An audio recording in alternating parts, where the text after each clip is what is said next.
Hello, and welcome to the Decibel Boost podcast, the official music podcast of the website Surreal Resolution.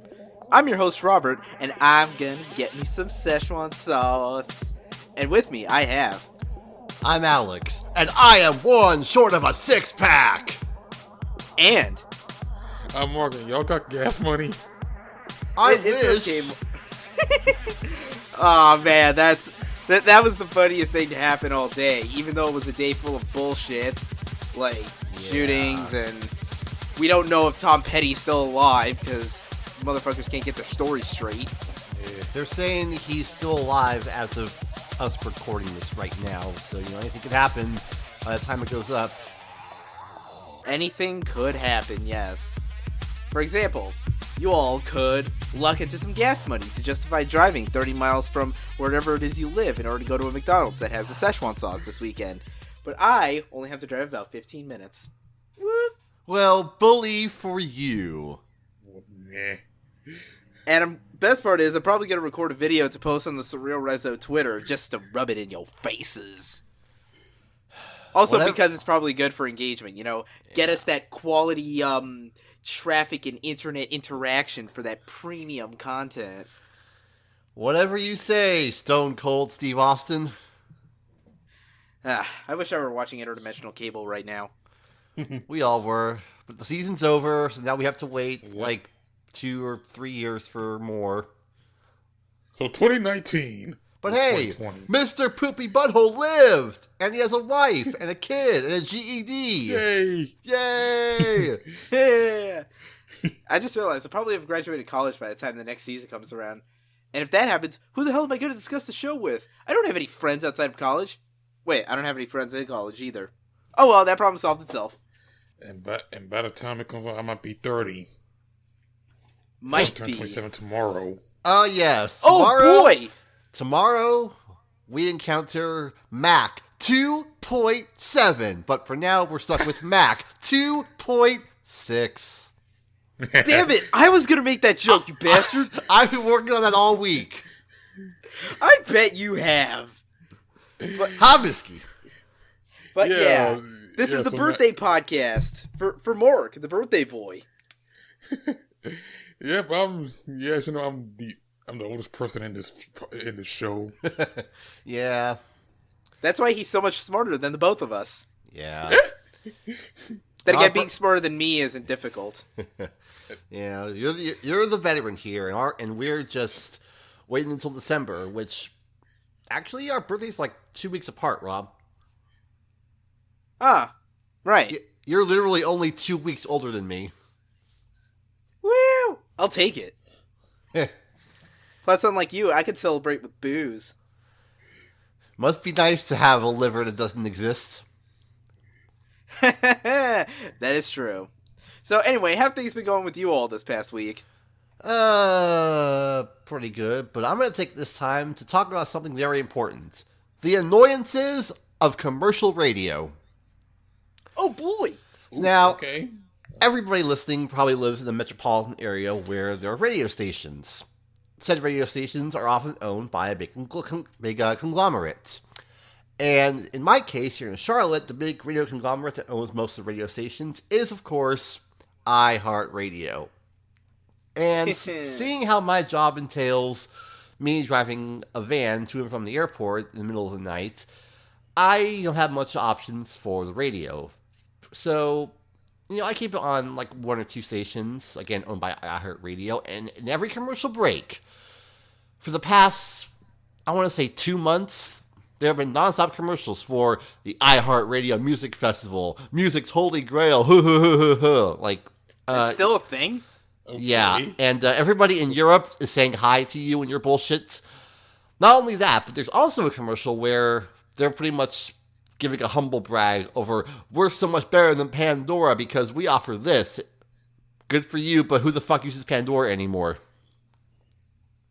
Yeah, that's true. Who uses that anymore? Yeah, that's true. The point of this is, iHeartRadio, y'all are annoying as fuck.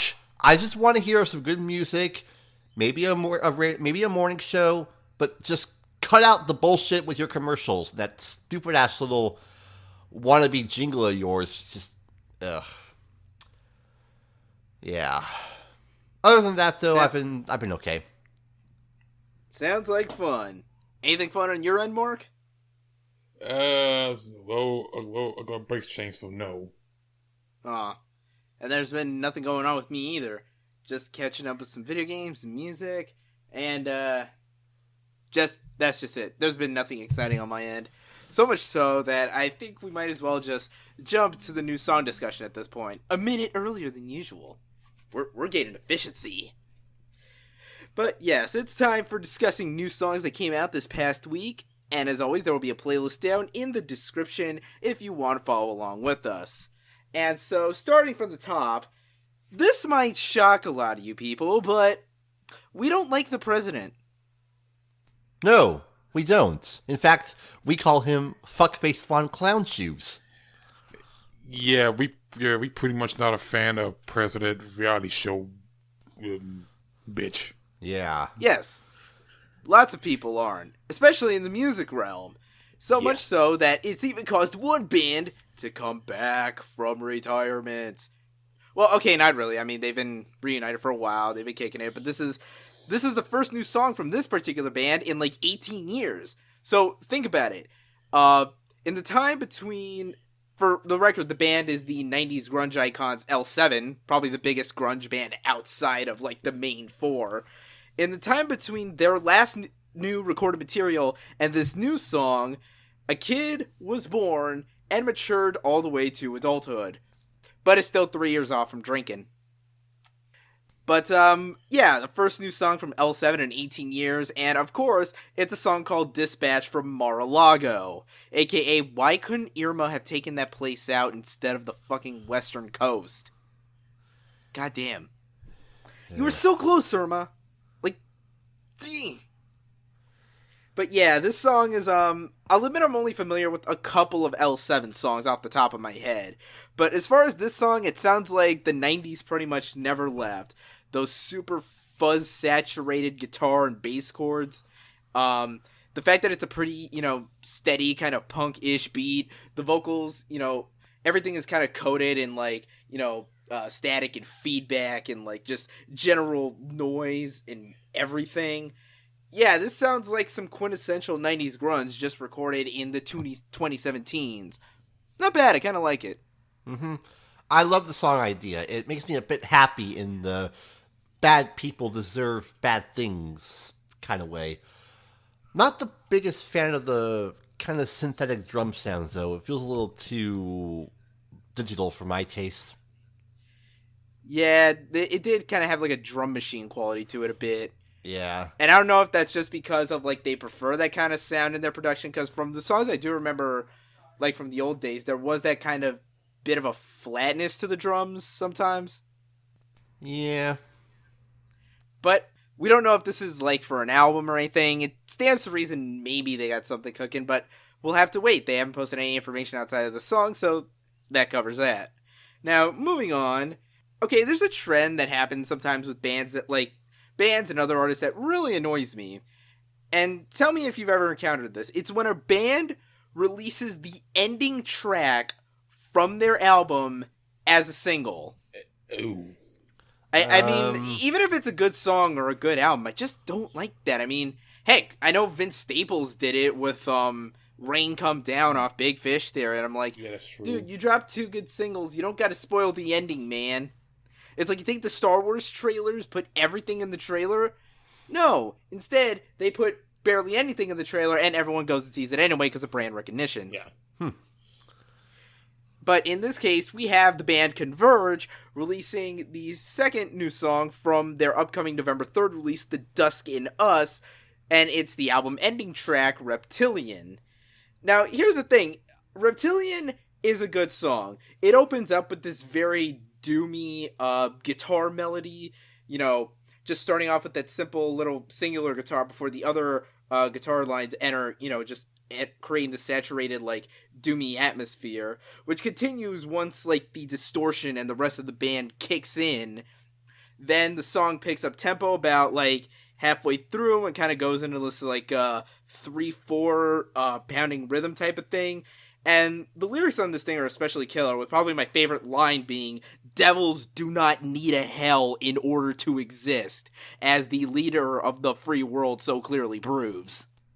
and there's some particularly, like, there's a cleaner vocal passage that kind of offsets some of the heaviness, like about 3 minutes in, and the closing of this thing just absolutely rips, which kind of upsets me because you couldn't just leave this until November 3rd. Come on.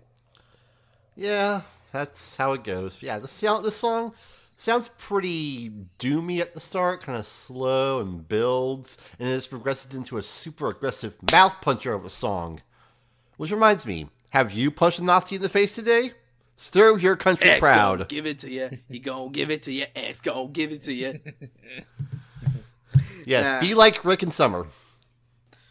Well, I guess that spoils that surprise. Now we just gotta wait until to hear all the non-ending tracks November 3rd. But moving on to the week after November 3rd, November 10th. Now, Black Sabbath has played their last show, and they're probably not going to do anything big anytime soon. So, if we want to hear new Black Sabbath material, or Black Sabbath influence material, I guess we'll have to get it from somewhere else. Thankfully, there's always been Electric Wizard, a personal favorite of mine in the sort of stoner doom type of genre. And they've been kicking it for a while, and they've announced their latest album, of course, titled Wizard Bloody Wizard. See what I did there? See what I did there? Coming out November 10th, and we have the first single from the album, See You in Hell, which, yeah, did we mention that this is Black Sabbath worship out the ass? Because it kind of is. The whole thing is built around like a kind of steady, grooving, fuzzy 6/8 kind of swinging thing to it that it almost kind of reminds me of like Sweet Leaf, for example, or like something off of like the first couple of Sabbath records. And it's pretty much like that throughout the entire song. Like, it just kind of drones on like that. And, you know, the vocals are kind of maybe a little bit more comprehensible than modern day Ozzy, but it still sounds like it's that quintessential stoner metal type of thing. There is kind of a cool solo bridge type section where like the guitars layer on top of each other for even more psychedelic, trippy walls of sound with this kind of trippy, bluesy note progression to it. And yeah, like I said, I mean, it's Electric Wizard. You kind of know what to expect at this point, but it's a satisfying song. I'm gonna keep an ear out for this. I'm adding these guys into my music backlog because this song impressed me. I want more of it. I'm really digging the 70s sludgy doom rock aesthetic they got going with the instruments and the vocal tones. It's made me thinking, is this recorded on analog tape, like a 16 track? Because it doesn't quite sound like this was recorded through digital software means. But if it is, then they made a very good job replicating it. Then, of course, there's the video. There's a video with the whole green screen Black Sabbath aesthetic to it. Yep. These guys really like their Sabbath. We need you to know this because it's kind of subtle. Yeah. And to think, these guys have been around since 1993. Yep. They're about as old as I am. Hell boy. But now, moving on to non-metal music. Who plays FIFA? Anyone? I know I don't know. A lot of people in Europe do. That counts for something. Yeah, so FIFA, you know, it's the thing, like, everybody buys it, you know, obviously it gets put out by EA Sports. Get the fuck out of my office. And, of course, they always gotta have the big licensed soundtracks to go with it. And so, of course, Run the Jewels pop up on the soundtrack to FIFA 18. With a song called Mean Demeanor, because when don't these guys have recorded material out? I will say, the beat feels very appropriate. It kind of mixes like what you'd expect from the typical RTJ production style with that kind of thumping, stomp, clap kind of percussion beat that you kind of, like in your head, you associate with like any kind of big sports event. It's like that, but with the typical, you know, RTJ flourishes with the synths and kind of like those little buzzy electric guitar lines here and there. And of course, Killer Mike and LP are awesome. That's it. That's all I have to say. Yeah, you're gonna say this song is good. It's like, it's very fitting to the, you know, it it does have like that big sports anthem that that gets you in the mood to play win and do that shit. Yeah. Mm-hmm.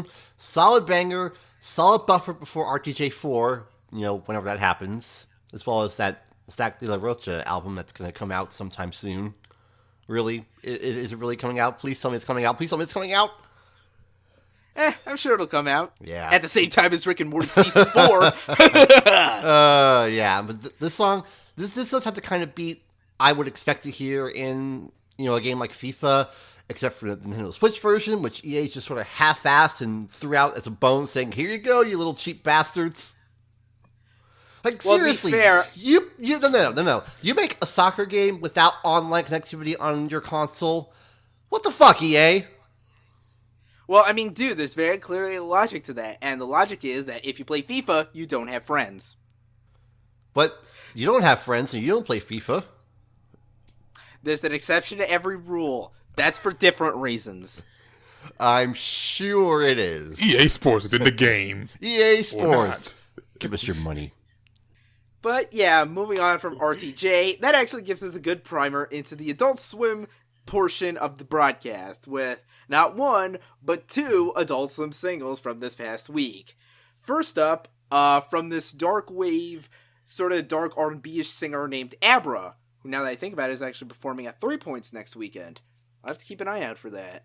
And she's released upon us single number 21, a dark little track called Novacane, and it certainly is the kind of song whose production is very numbing like Novacane. It opens up with this kind of weird glitchy vocal pattern, kind of have this drum and bass thing that's got some like touches of trap and this kind of gothic synth melody to it that it's almost kind of like X-Files but with like vampires or something. And even when it gets like past the halfway mark, there's like these really cliche like 80s as hell drum machine effects. Like I'm pretty sure they just bumped out the 808 for some of that stuff. And for a kind of moody piece that you could just kind of vibe out to, yeah, I can groove with this, man.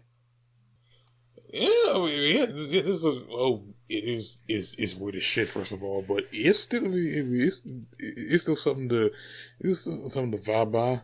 Yep.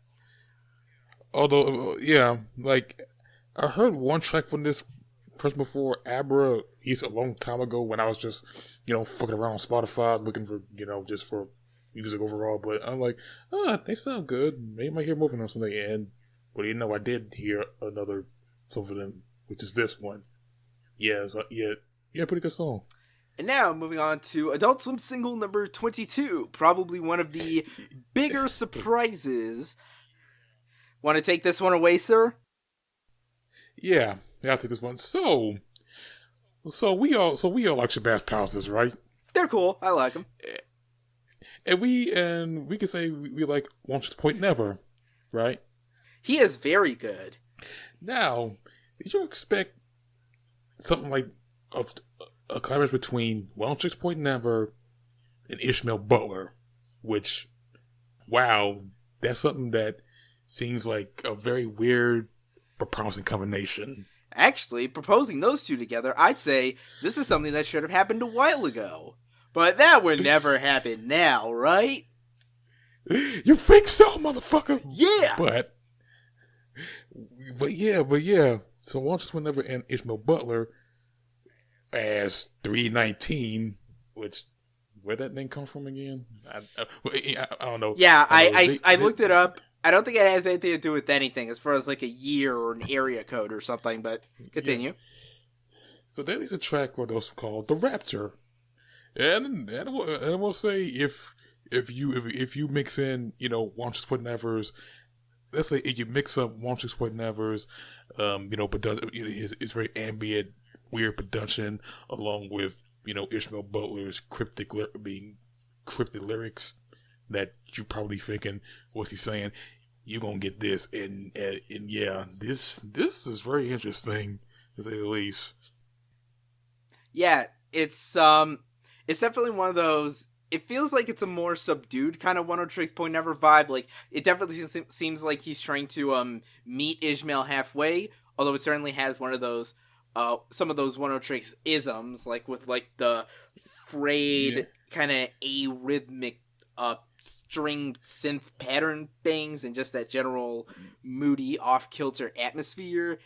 And yeah, I don't get the lyrics either. Again, it's that usual very cryptic style of lyricism, but they sound like they're trying to narrate something. They generally sound very verbose and descriptive, but I'm very bad at like zeroing in on meaning, as you can so clearly tell.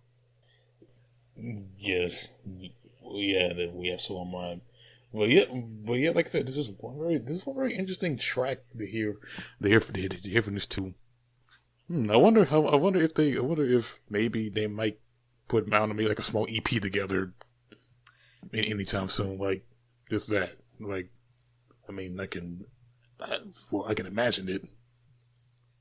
Yeah.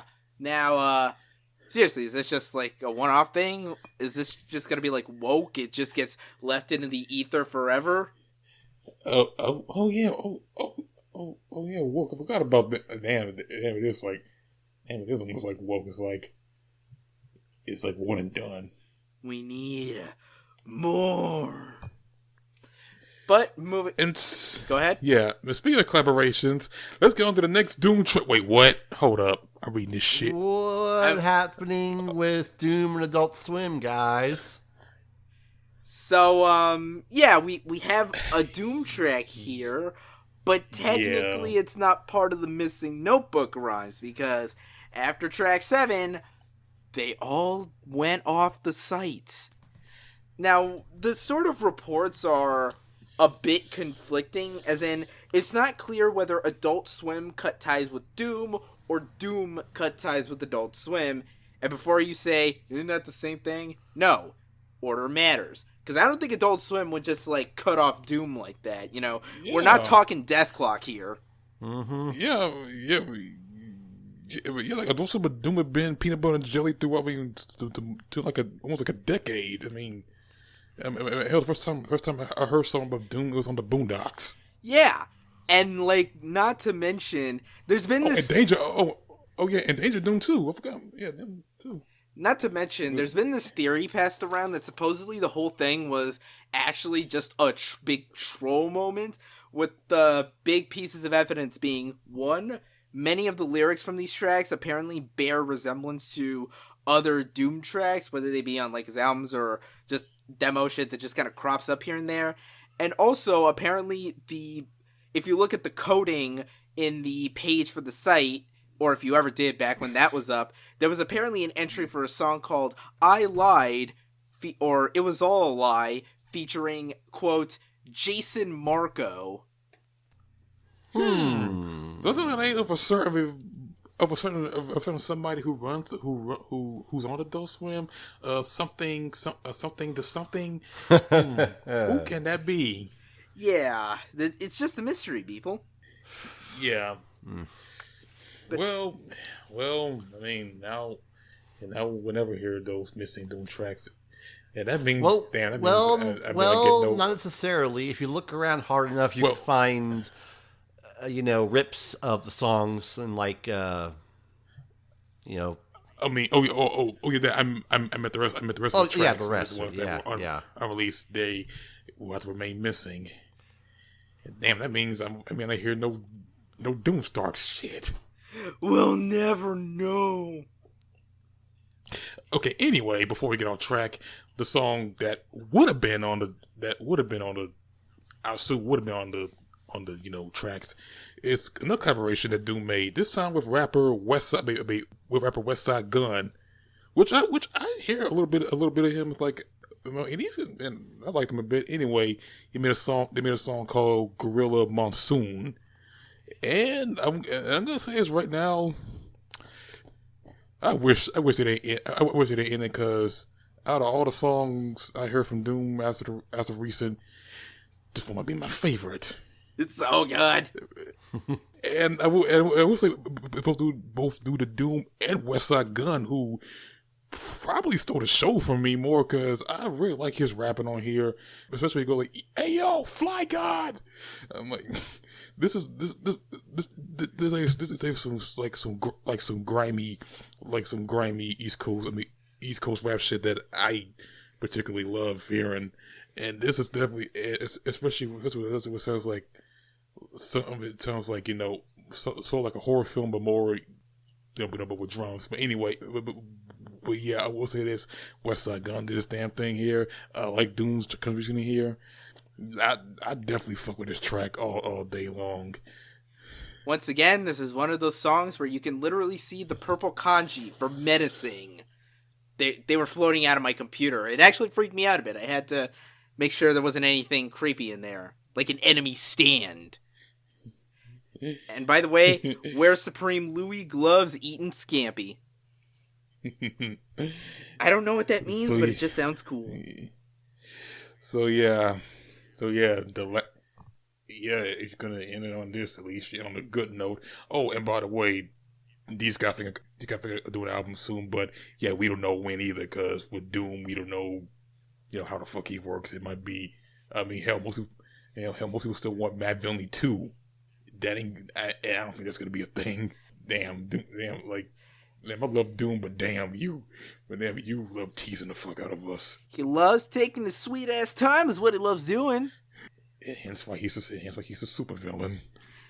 And speaking of things that feature Doom, our last song, or rather songs this week. Okay, so as we mentioned last Thursday, Adult Swim had yet another musical project in the pipeline, dropping from rapper IDK, sub-project titled I Was Very Bad, which is apparently like a 10 or 12 track album. New songs will drop like every Thursday or so, and this first batch of songs we'll be talking about, the first 3 tracks, so it starts off with this song called Mrs. Lynch, Your Son is the Devil. And yeah, it opens up with a flurry of various voiceovers just layered over and over, kind of like how you're remembering a bunch of conversations with various people talking to the supposed Mrs. Lynch about, well, her son. The son in question, we can assume, is like IDK. Yeah. And then once it actually gets into the song proper, it's this very dark, synthetic beat with this kind of like R&B-ish vocal group singing, you gonna be bad forever, just kind of over and over. Yeah.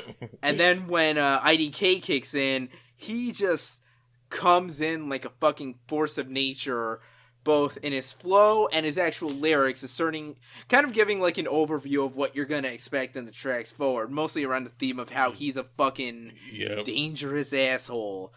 To put it in his own words, literally the only one to go to jail in my family's history. Oh, yeah, that's very much present in this song. I like the way it started with those like, Mrs. Lynch, your son is fucked up. He's suspended. Get his ass now. Yep. Yep. Yeah, it's a good start to to an interesting album, and that leads up to there's another track called Maryland Ass Nigga. Featuring Swizz Beatz. Is he? And he only on the hook, I think. He don't actually rap. Yeah, the actual hook is kind of the weak part of the song, which is how you can tell Swizz Beatz it's on it. Just this weird auto-tune thing that it almost kind of feels like it clashes a bit with the rest of the song, because I'll admit, the beat on this one, it kind of reminds me of the song Jamba by Tyler, the Creator. Maybe that's just because the attitude and motif of the lyrics also reminds me of like, pre-Cherry Bomb Tyler albums. I get kind of that attitude a bit. Yeah, like, I did know, like, there's some weird tangents. I expect something from a Swizz Beatz produced song, which the more this will figure, this seems kind of off a bit, but not off-putting to the song. It's like, the song's still good. I do feel like Swizz Beatz just feel like, I don't know, like, put in there in the last minute. Yeah. Kind of a weird thing to do, but there's other songs. I'm sure this will be like a sort of just awkward sophomore bump, and I'm sure the rest will be good. And then we have the last of the 3 tracks, Pizza Shop, which features young Gleesh.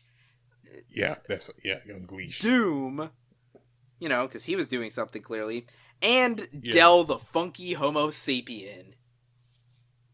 Oh, oh yeah, oh yeah. So check. The reason why check is like the other song, Baby Scale. This song does break into two parts. Like you get the first part where it's sort of like a trappish beat, at least to what Sunny's rapping on, and then the second part you do get this other sound, this other type of sound, which features the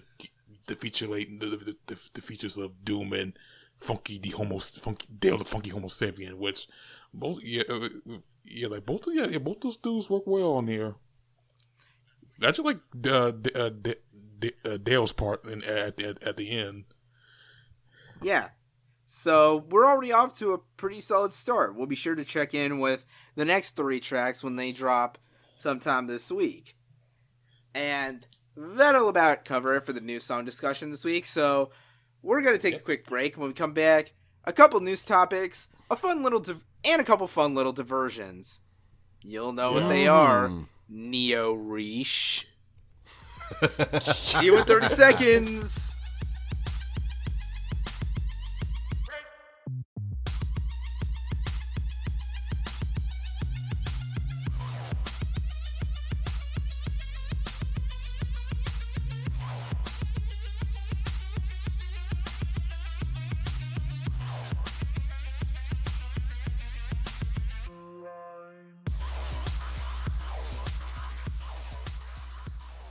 And we're back. We only have 2 main news topics to actually discuss here, and both of them follow a very similar theme. That theme is, yeah, science, bitch! Science! Yeah! And the first of these is about B.o.B. Fuck. Bobby Ray himself.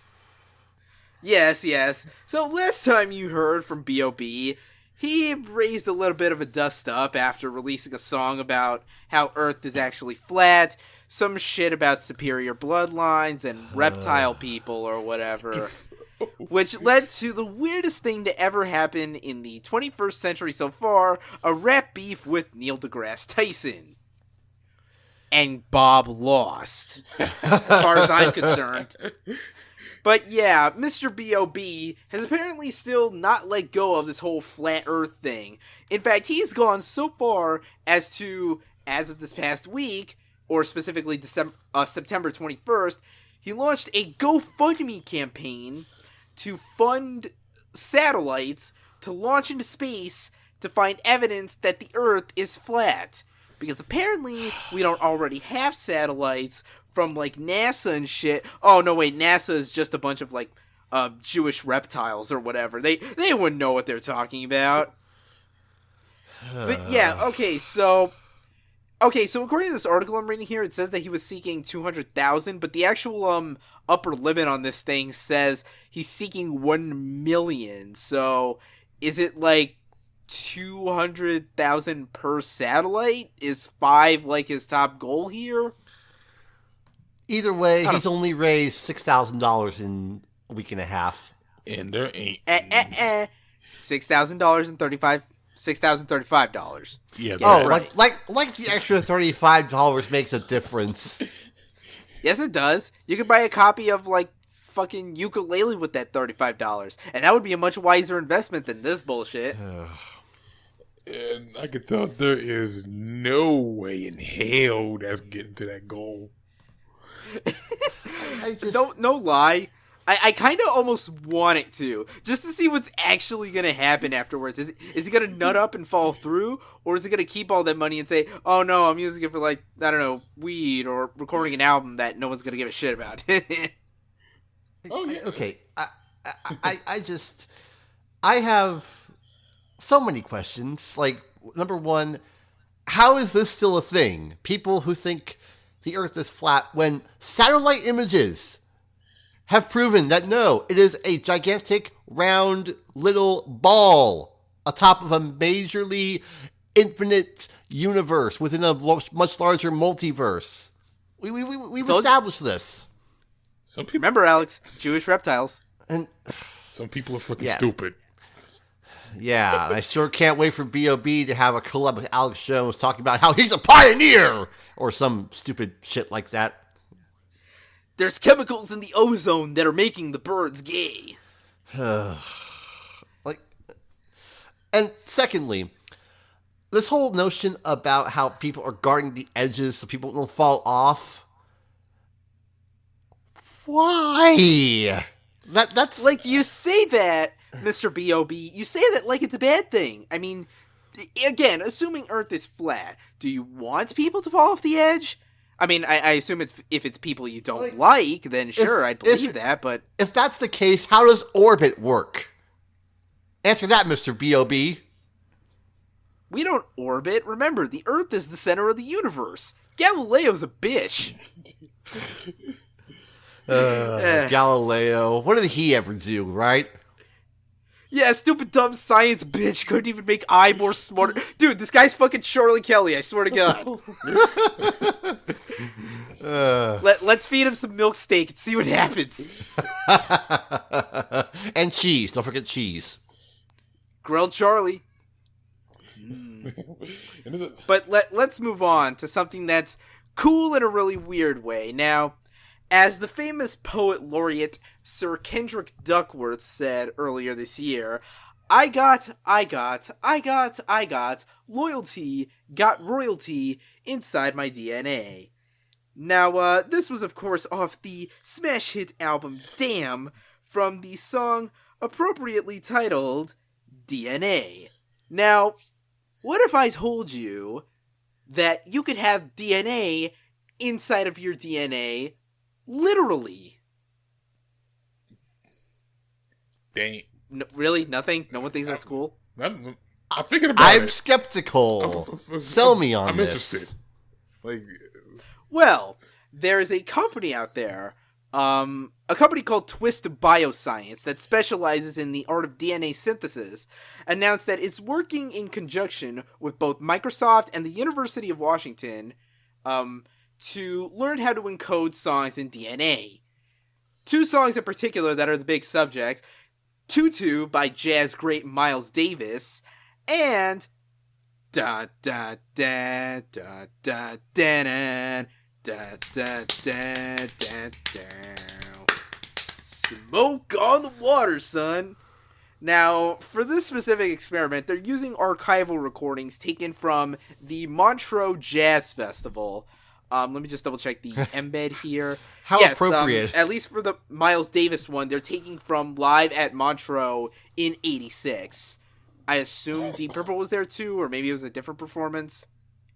Now, this project lets you think it's crossing some kind of legal boundaries. This is actually endorsed by longtime Montreux associate Quincy Jones, who thinks this shit is apparently cool as fuck. Now, as far as the process of this, quote, the process of encoding archival recordings on DNA requires binary code to be converted into the language of DNA, which, for those of you who slept through your high school general biology courses, DNA is encoded with 4 different nucleobases: cytosine, guanine, adenine, or thymine, ATCG. I remember that much. Mm-hmm. Now, as said by Karen Strauss, PhD senior researcher at Microsoft, the amount of DNA used to store these songs is much smaller than 1 grain of sand. Amazingly, storing the entire 6-petabyte Montreux Jazz Festival's collection would result in DNA smaller than 1 grain of rice. Damn. I'm telling you, man, the singularity is gonna be fucking awesome. So, Bet you. So, seeing how we've come so far as to encode music into DNA, how long until we start recording music on water? You say that like it's already happened. Has it happened? I bet it happened. That would be cool shit. It did happen. Death Clock did it. Shit. And then they drank the water. And they couldn't with the water. Ah, those guys are dumb. Yeah. Wait, hold on. This one made a vinyl record on weed, or was it a vinyl record made of weed a while ago? Yes. Yeah, slightly stupid. But that shit's just fucking, like, extremely stupid and dumb and is not impressive in the slightest. Yeah. This shit, though, this shit is fucking cool. Like, forget, like, the Montreux archives. How much DNA do you think it would take to store my entire musical library? Because that'd be fucking neat. It's like Mordecai once said, you can't touch music, but music can touch you. Mm-hmm. Or it just swims through your veins and some shit. I don't fucking know. So kind of interested in my veins. Probably. I mean, hey man, you can do whatever the hell you want. But yeah, that's... I wonder how this is actually going to, work once we actually have to... Like, how this will work to encode it in humans? Like, is this all gonna be like some Ghost in the Shell shit? Like, is everyone gonna have fucking USB drive, like, openings implanted in their foreheads? Oh. Or some shit? This could be weird. And now, and I'm picturing me inserting the hard drive into myself. I'll play music by Yoko Kanno. Yeah. You gotta have the entire Doom discography just swimming in your brain juices. Now I'm thinking of Morty's Mind Blowers. Except it'll be music mind blowers. We'll have these little tubes we'll put into our helmets, and we'll just immerse ourselves in the music. And we'll be doing this instead of interdimensional cable. Yes, but it'll also give us a chance to experience music through memories. Sort of like going back in time to discover these music. Yes, nice segue. So, this one is not a news article per se, but it's a fun little activity that we decided we'd partake in. So, within the past few days, Spotify launched this new feature, this new playlist thing called Time Capsule. To read it straight off the app here, Your Time Capsule by Spotify. We made you a personalized playlist with songs to take you back in time. So basically, I guess it kind of reads like your saved songs and playlists and shit to see what exactly you were bumping back in the day. So, out of curiosity, me and Mark, Alex is sadly excluded from this because Spotify didn't want to cooperate with him, we decided to take a look at our own time capsules and see how close it came to matching our own tastes. So, Mark, you want to go first? Okay, well, okay, yeah, go first. Since it got 30 songs, so I'll just go by, they'll go by one or some shit? I guess just say the ones that are the most accurate and then ones that are total bullshit. Let's see.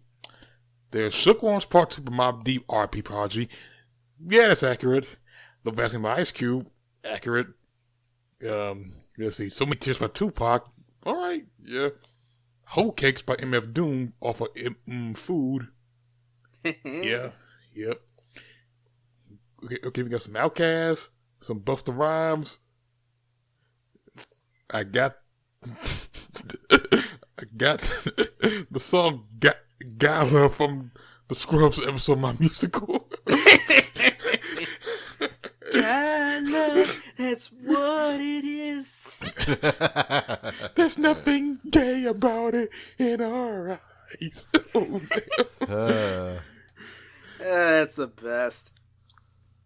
All right, and I mean, there are these songs that I hate. It just feel either like sort of, well, not maybe a bit weird, but then again, knowing me, yeah, I would probably listen to them. I got they got songs that kind of maybe I don't know if recent or not, but I got the song "Feeling All Around" by Washed Out, aka that thing you heard on Portlandia. Oh yeah, that one. And I also got the song Bulls on Parade by Rage Against the Machine. Oh, is there something you're not telling us here? Did Mark have a phase? I might have plenty of phases, yeah. Yes. So, okay, that's kind of interesting. So, okay, so you have to put a percentage on it. How much out of 100 do you say this matches with what you were bumping back in the day? I say about, I'm going to say 80, 85. You know what, fuck it, 85. Not bad. Yeah, get on you, Spotify. Yeah. Your algorithms are sort of working now. Yeah. But now let's move on to my time capsule, which opens right off the bat with a band I've never even really paid that much attention to. No Hardcore Dancing in the Living Room by Chiodos. Huh? I mean, right idea, wrong band. But on the other hand, there is Blindfolds Aside by Protest the Hero. Yes. Angry Mob Justice by the Acacia Strain. One of These Days by Architects. So, okay, a couple of these I haven't listened to the bands or songs per se, but there is the kind of general metalcore oeuvre here. Helena by My Chemical Romance. A couple more Protest the Hero and Acacia Strain tracks. Clint Eastwood by Gorillaz and Misery Business by Paramore. Okay. Technically not my high school years. This is more middle school, but I'll count it. A Favor House Atlantic by Coheed and Cambria. Alright. Two Hookers and an 8-Ball by Mindless Self-Indulgence. Yes. Of course, Feel Good Inc. by Gorillaz. Fuck the Pain Away by Peaches, which, not what I was not listening to Peaches in my high school years, but I'll allow it. It's a good song. IEAIAIO by System of a Down. El Chupanibre by Danger Doom. Oh. Which is interesting, but I'll admit I didn't listen to the Danger Doom album until, like, college. Oh god, this is technically going back to grade school. Now, I ain't saying she a gold digger, but she ain't messing with no broke niggas. Okay, Showstopper by Danity Kane. No. Okay. Paper Wings by Rise Against, which I heard some Rise Against back in high school. Not this song. Infinity Guitars by Sleigh Bells. Again, that was more a college thing. Stronger by Kanye. Ooh, Face Down by the Red Jumpsuit Apparatus. That's a good one. Welcome to the Black Parade. Classic. Fucking classic.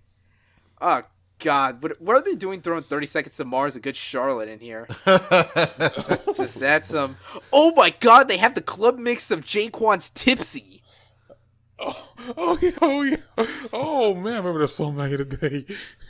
They also got Drop It Like It's Hot. Drop It Like It's Hot. Oh, Sue Long and Pharrell.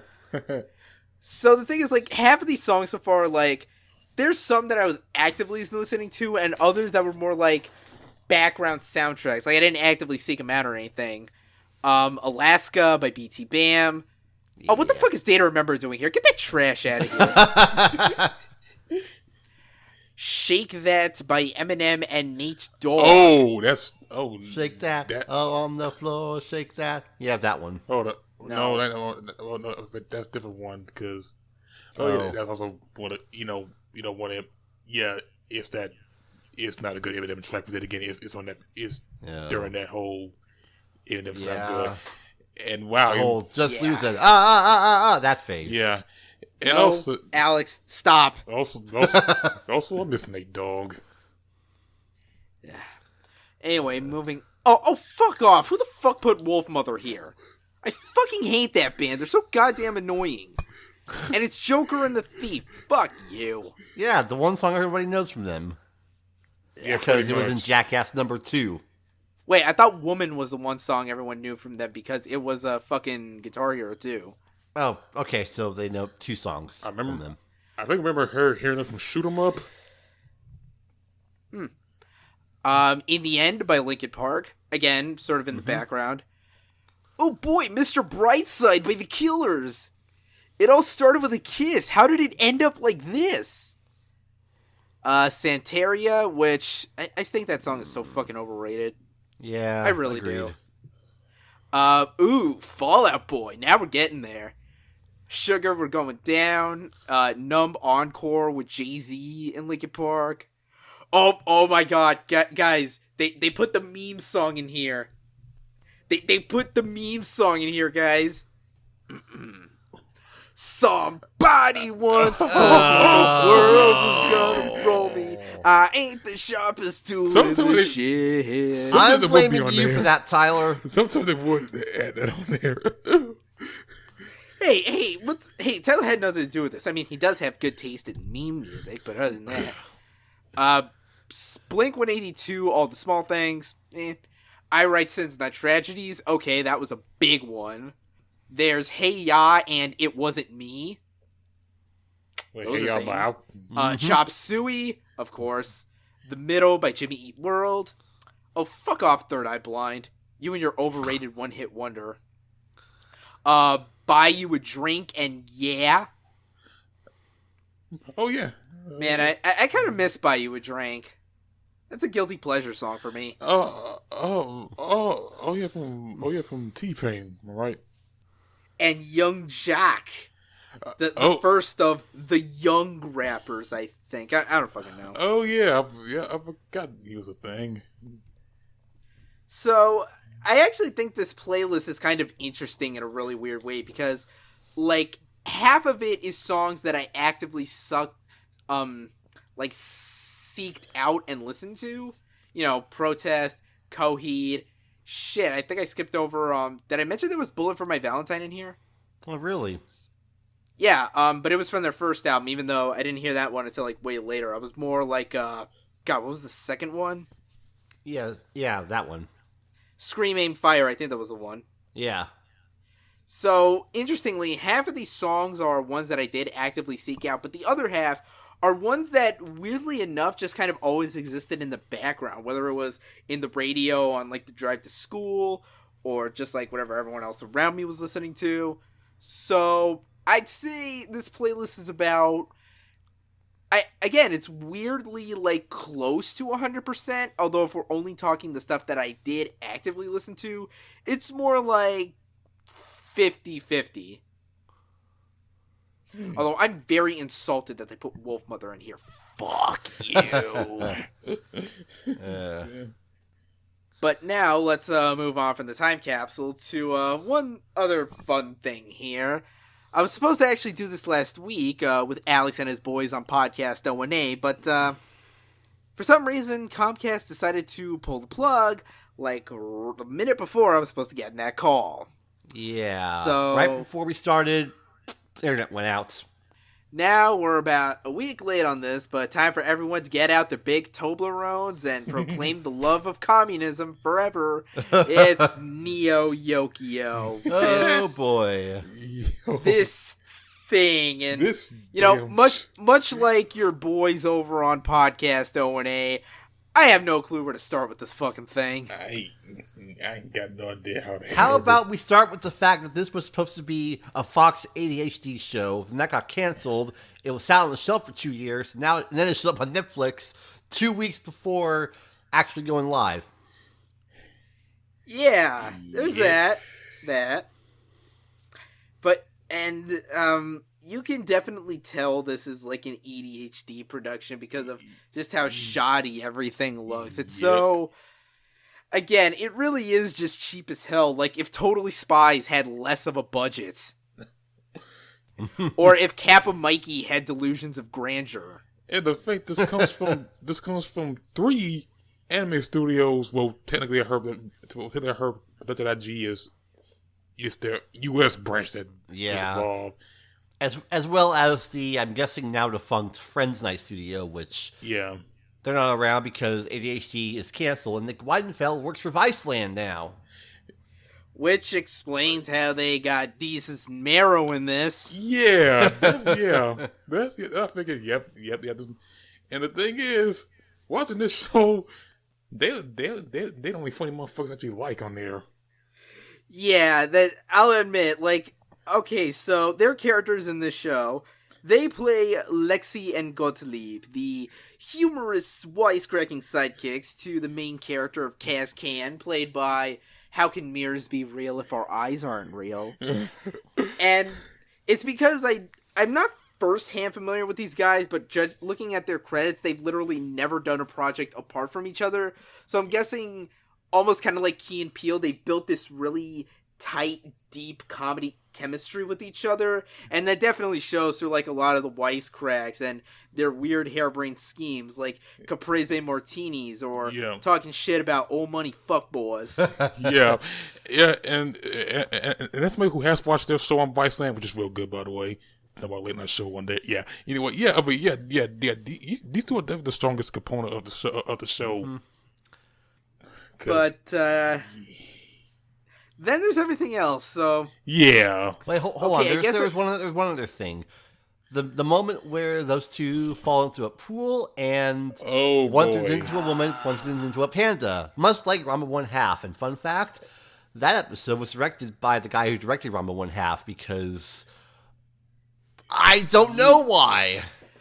I guess they must have given Junji Nishimura a big enough bag of money to deface his career like this.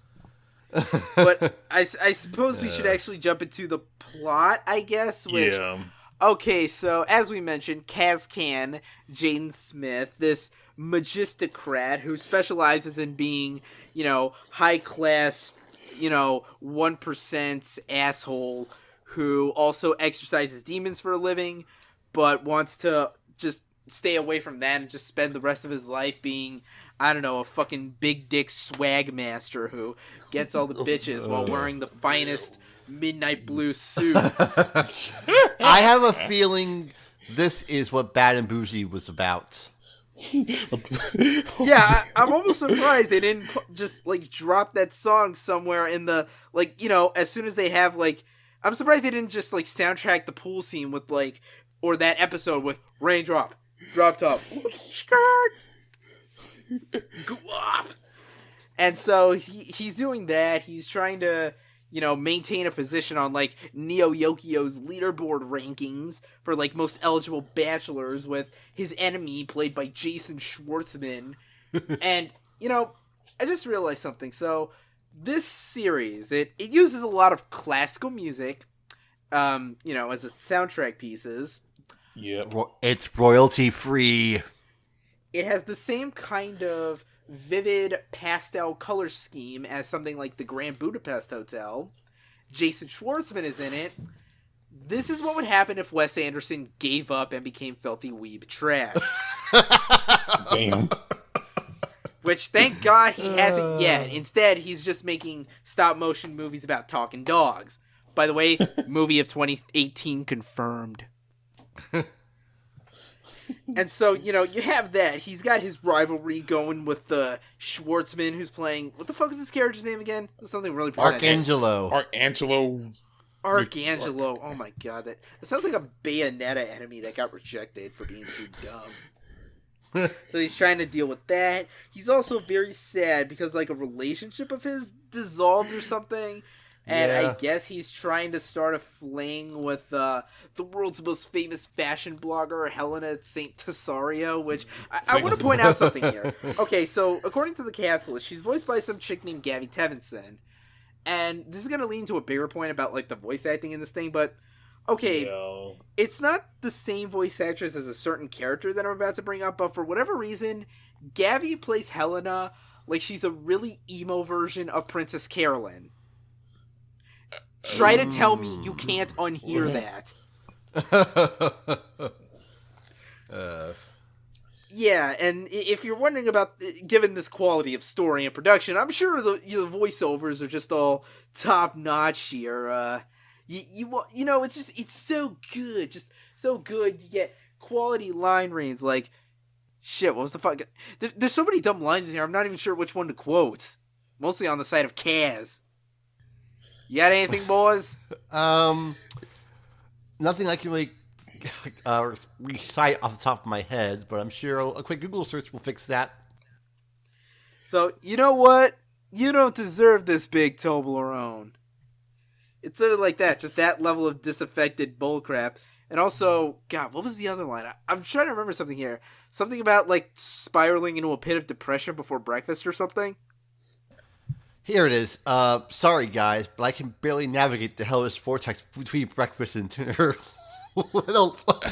I can't see that with a straight face. I'm sorry. And don't forget, as you all know, I've been deep in depression recently. And he just got his tennis squad around. Yeah, it's a squad. I've been depression lately. Oh, Archangelo. I'd recognize your shitty voice anywhere. But, I'm sure this show makes sense, once you've swallowed a few Caprese martinis, which, oh my god, that sounds fucking disgusting. Yeah, I'm like, it's mad to me. So basically, I'm just eating a drink version of I'm drinking an alcohol version of a salad, which I may not like at all. Is it like Clamato, but, with booze? God. I don't even know who likes Clamato. Coco Chanel, may her memory be blessed. Oh my god.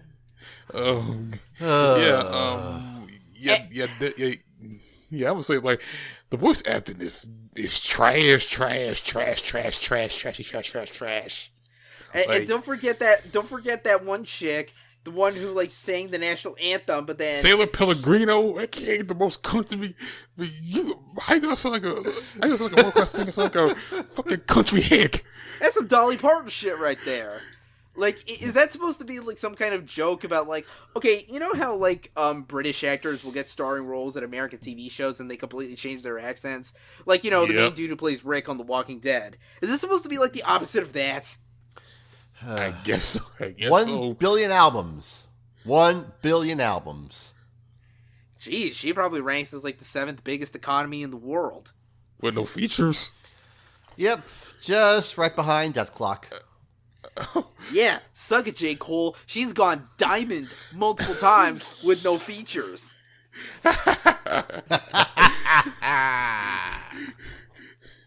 Yeah, and just like, if it just sounds like we're hopping around, it's because I'm not even really sure what the story here is supposed to be. Like, I guess it's supposed to be about Exorcist or some Exorcist shit, or I don't know, like it's just him fucking around, like him try to get on top of the world and get some, I don't know, try to get fame, or I don't know, fuck bitches, I don't know.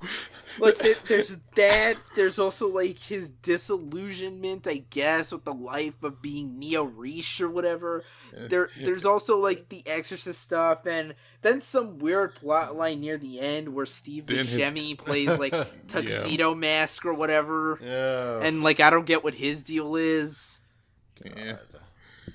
But yeah, it's just kind of like this show doesn't really have like a plot. Although it kind of pretends that it does, it just kind of like weirdly meanders from like episode to episode, and it just does shit for the sake of doing shit. And there's like some random plot point where it turns out the robot is actually just some old lady like piloting it, because they couldn't just like. Why would you need someone piloting a robot that big? I mean, it's a robot that's only about a few feet taller than Kaz. It's not like we're talking the fucking RX-78 or whatever. I mean, it's not like it's some big towering ass Gundam or anything like that. It's like about the size of I don't know, a taller version of Shaq. Just about, yeah. Yeah. And we know who to thank for this. Vampire Weekend frontman Ezra Koenig. It's like, you could, like, okay, I know this just ended up being a dump job because of reasons, but, like, I can't even imagine, like, he gave a shit about this even when it had a chance of making it to ADHD. It's like, I'm not sure what the point is. It just kind of limps from plot point to plot point. And, okay, seriously, what was the deal with Steve Buscemi in this? Someone explain that to me. I'm waiting. I barely even know. I don't know. I don't know. He's just a bad guy who plays the cat and mouse game way too long, and it just becomes annoying. Yeah, it's like, man, this show. Can I say I really don't give a shit about Cass? I mean, Cass' relationship. I was like, oh, my girlfriend left me. Yeah, she left to pursue a better career. Yeah, they all suck. And they're all fucking terrible. Plus, like I said, the only characters I actually like are his best friend or Cass's friends. That's it. Like Angela, I want to fucking choke with a fucking fight. I want to choke and get a vice and kick him in his nuts with a vice grip. Vice, I see what you did there. But even then, they find a way to sort of undo that, because in the Ron Mahaff episode, Lexi, I think it's Lexi, he's the one that turns into a woman, and then when they have to go to a party later that Kaz somehow gets invited to, and it basically ends with Lexi trying to make out with a lesbian, and then coming up with like weird roundabout justification for it, which just fucking hell, dude. Like, don't throw trans people under the bus like that, you dipshit. Oh shit, that's right. What about that? Like, whoever wrote this is bad, and you should feel bad. And I bet it's Ezra Koenig or Nick White something. Wait, wasn't there like one episode here that was written by like fucking Nick? First one. Nick Weidenfeld co-wrote the first 2 episodes. Oh, thankfully he kept his name off this. Then good. Way to keep your reputation slightly clean. Yeah. But jeez, it's just kind of like you know what the weirdest part about the show is that the actual experience of it is actually weirdly kind of boring. Yeah. I watched it at like 2 p.m. the day after it came out. I finished by about 4:35, and I was like, I'm not even sleepy, and I feel like taking a nap right now. All I can say is I binged the whole thing. I'm like, I'm gonna forget about this in a week or so. Yeah. I'm not even. I don't feel angry. I just feel bored. To be really, really bored. I'm sure there are people who are going to watch this and find some enjoyment out of it, like everybody Nick Weidenfeld's been retweeting in the past 2 weeks. We're not those people. We don't really see much value in a dead project like this, and let it gather dust on Netflix for the rest of the time. I'm just gonna say this. When I say I like Decibel, I can watch Decibel on Viceland because they're funnier on there. Because they actually say shit that they're saying, not from script from Airsflow, whatever the fuck. Cannot fuck it out. I don't fuck what his name is. Vampire Weekend guy. Yeah, Vampire Weekend guy. If I want to watch anime on Netflix, I watch The Witch Academia, which is actually the best show, the best anime of this year. Mm-hmm. Just anything other than this, man. This is such a waste of time, of resources, of just the talents of Kazuhiro Furuhashi and Junji Nishimura. Really, did you guys have nothing else going on in your lives? Did you really need a paycheck that badly? I mean, ain't they doing shit in Studio Dean? Aren't they doing some shit in Studio Dean? I don't like that studio. They gotta be doing some shit. Sakamoto Season 2 confirmed. Fuck you. It's funny because Mark has bad taste. And so do you. We all have bad taste. We're all trash boats here. Someone say trash boat? That's actually my legal name now. Actually, I'm probably going to change it to Neo Riche for reasons. Oh, no, wait. I'm changing my name to Big Toblerone.